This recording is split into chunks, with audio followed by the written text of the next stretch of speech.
For 2 weeks in a row now, Jesus has talked about being lifted up.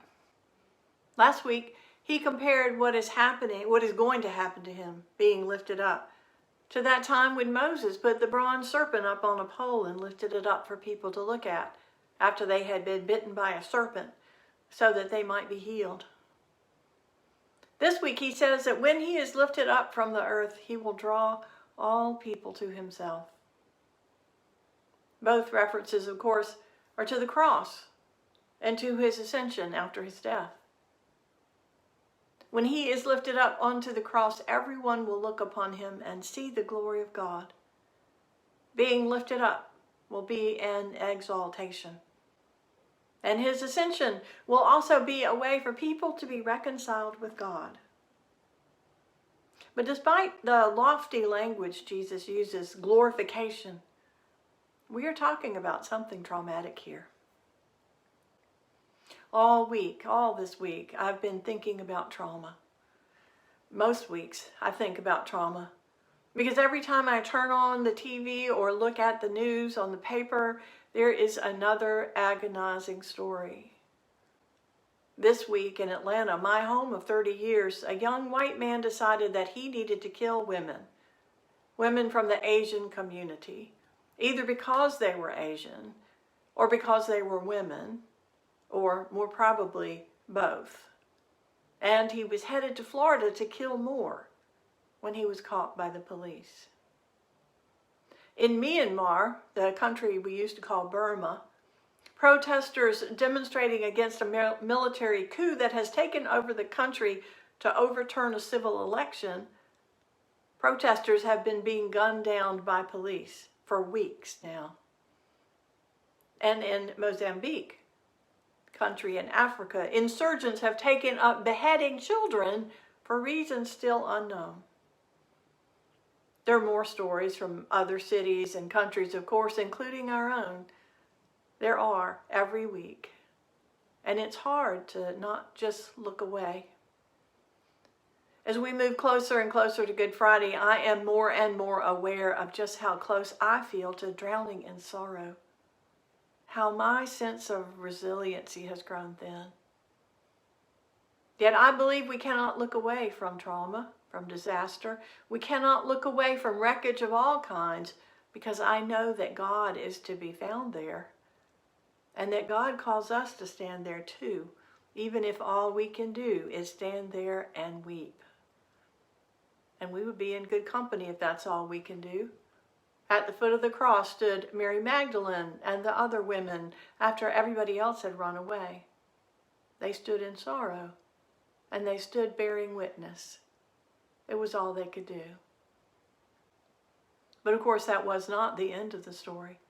Mary Magdalene and the other women later spoke up about what they had seen, not only death, but also resurrection. When Jesus speaks of the grain of wheat dying but bearing much fruit, he's reminding us that there needs to be a response to what happens to him. The world responded to Jesus by putting him to death.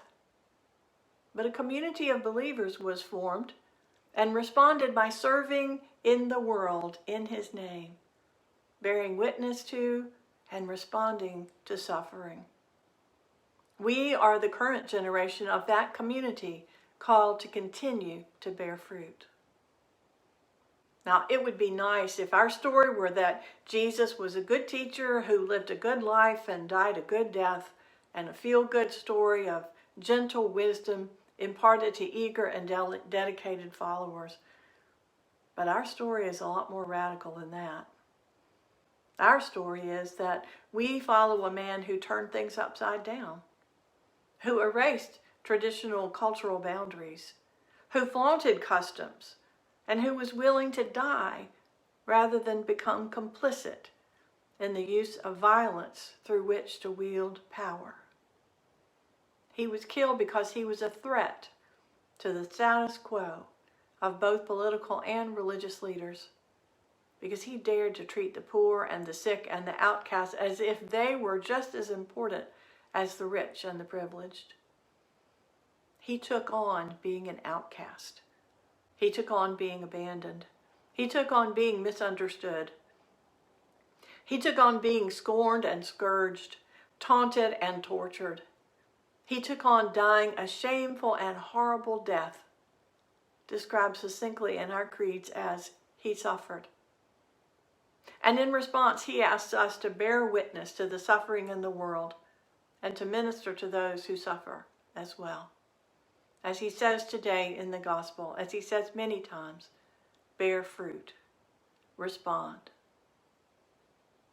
Which we do by seeing the suffering around us and opening ourselves to the Spirit's leading us into a response as individuals and as a community, in direct actions on a personal level and as part of community efforts, from supporting public policy to giving from our resources to humanitarian or peacemaking or justice work, and standing up against a culture of hate and violence and death. And while we do seek an inner peace as we live as though we believe that God loves us, we must be willing to invite discomfort and even danger when we engage in bearing fruit through bearing witness and serving the suffering. Our engagement can be powerful and transformative for us and for the world. And undergoing transformation through the power of God means being willing to be broken wide open by the suffering we see. I'm reminded of the writer Annie Dillard, who wondered if Christians are even aware of the power that we so blithely invoke in our prayers and petitions. Do we simply not really believe in it, but are instead cheerful tourists consuming a packaged program of defanged religion? It is madness to wear ladies' straw hats and velvet hats to church, Dillard says. We should all be wearing crash helmets. Ushers should issue life preservers and signal flares. They should lash us to our pews, for the sleeping God may wake someday and take offense, or the waking God may draw us out to where we can never return. End quote. As Holy Week draws near and our sorrows and the sorrows of the world are about to be illuminated by His, what do we think following Jesus is supposed to look like when He speaks of dying to bear fruit, of losing our life to save it, to see glory where others see shame, to hear thunder and know it to be the voice of God?